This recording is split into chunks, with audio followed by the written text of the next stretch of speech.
Good morning, Year 5s. It is Monday. It's our last week before half term. So let's give it a good one this week and let's get started. So, maths first. What do I do now? So here we go. We should be pretty decent with all these now. So convert 122 centimetres into metres. Well, there are 100 centimetres in a metre. So what do we do with 100? Divide it. Becomes 1.22 metres.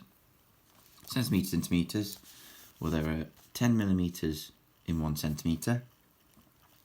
So we do something with 10. We're either going to make it 430 or we're going to make it 4.3. So, well, it can't possibly be 4.3 millimetres, can it? So it's going to be 430 millimetres. 0.09 is simply 9%, and 111% is, remember, your 100% is your whole thing, so you've got 1.11. 2/3, we're missing the numerator. We've got an equivalent fraction, which is what we're going to be looking at today. So I dip these in just to get our brains programmed into it a little bit. So looking at twelfths, we've got thirds. Remember, whatever you do to the bottom, you do to the top. So we've done something to get to 12. 3, 6, 9, 12. We've times by 4, haven't we? So let's times that by 4. So 4 times 2 is 8. Lovely. Total interior of any triangle. Total equals 118 side triangles. Draw a polygon. Well, that's that's anything with straight sides that is finished. And then how many lines of symmetry does an equilateral triangle have? We discussed this last week, and there are 3. The last one's the quickfires. Now this column this week is lots of different things. They're questions out of the box. You know, the boxes we do every so often, the Monday, the one every day of the week. So I've just picked some out because I've got them on my computer. So, what's the difference between a number and an integer? Well, the number is the full number, 127. The integer is the individual digit. So 2 is the integer within 127. Okay, so the number is the complete thing. How many decimal places are used with day-to-day money? 2. Decimal places are the places after the decimal. And then how do you find the product? You multiply. On to our maths for today. And there's going to be a theme all week with it. So, the first thing we're looking at this week is a little recap of year 3 and 4 bit of skill, which is to find equivalent fractions. So with equivalent fractions, we know our fractions, we've discussed them before. We've got our numerator and our denominator. Our denominator, how many pieces one thing is split up into, and our numerator, how many pieces you've got. So it's normally how many pieces are coloured in. It might be how many pieces are not coloured in as well, though. So, looking at the first ones, now I've got them written down here, so I'm going to have to slowly work through my piece of paper. So the first one we've got here, 2 somethings is equivalent to 8/20. Okay, so what you've got to do here, all of this is pattern sniffing. Okay, it's your times tables. So whatever you do to the top, you do to the bottom, and I remember that from when I was at school. So, and do it like this if you want to. See what you've write down what calculations you do. If we were doing this in school, I'd have got you writing them down. So what do you do to 2 to make it get to 8? Well, 2, 4, 6, 8 times by 4. So, something times 4 is 20. Oh, 5. 5 times 4 is 20. Lovely. This one here, you've always got some information. 2 24ths and how many 12ths? Okay. Now, you can do 2 ways here.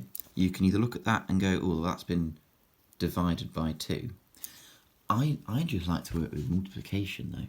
So I just look at this one and go, oh, Oh, that one's been times by 2.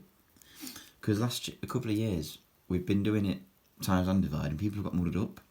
We'll just look at the one that you're going to multiply them. So 12 has been multiplied by 2 to get 24. So this is going to be times by 2. Oh, that's going to be 1 then, isn't it? 1 times 2 is 2. Lovely. I'll show you a divide in a minute, but let's just go with our multiplications. So, an amount of eighths equals 3/4. Well, you can't do 8 times something is 4, but you can do 4 times something is 8, and that's going to be times 2. So do the same to the top. That's going to be 6. Okay, you're simply finding a number pattern. I'm going to show you the divide one here. So we've got 16/20ths and an amount of fifths.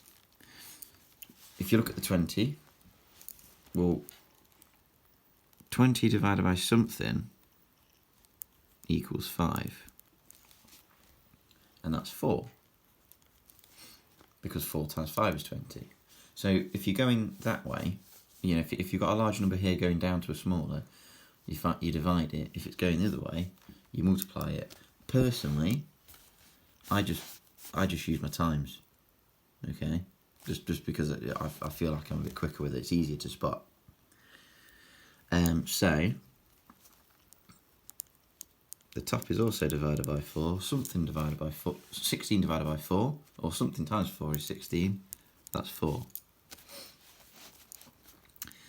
Next one, 7 to 14. Well, you've times that by 2, so that's going to be 10, isn't it? 10 times 2 is 20. Oh, that doesn't belong there. Don't know what I was doing there. 2/12. So what have you done there? So 1 times 2 is 2. So that's going to be 6, isn't it? Because 6 times 2 is 12. This one also has been doubled. 8 to 16, so 5 is going to go to 10. So that's been times by 2 as well. Oh, this one here, 1 to an 8, well that's 1 times 8 then, isn't it? So that's times by 8. So something times 8 is 40. So go through your 8 times tables, and you should end up on 5. There we go. So equivalent fractions, and a lot of fractions work, is multiplication skills. So for the last couple of years where your teachers have been banging on about getting your times tables, you need your times tables, it's for this. It's not just so you can sit there and go, ooh, 8 times 8, 64. It's so you can actually apply it to this sort of thing, because you're going to need the skill straight away, because you're going to have 2 or 3 different things to do in a question. 20 has been doubled to 40, so that's times by 2. So that's multiplied by 2, so that's going to be multiplied by 2. Something times 2 is 4. Oh, that's 2, isn't it? What have we got here? Ooh, 3 to 24. 3, 6, 9, 12, 15, 18, 21. Obviously you would have got that quicker, I'm just modelling.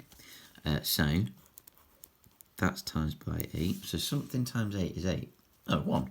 1 times 8 is 8. So that's 1/3.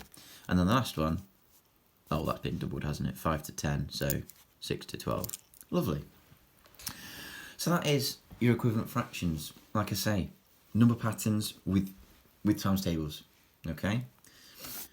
The next section was just finding 3 equivalent fractions. So I've just written them down here. For the half, you can just keep doubling each time. Or you could have put anything. You could have put 50 hundredths. You could have put 10 20ths. As long as the numerator is half of the denominator, you could have put 100 200.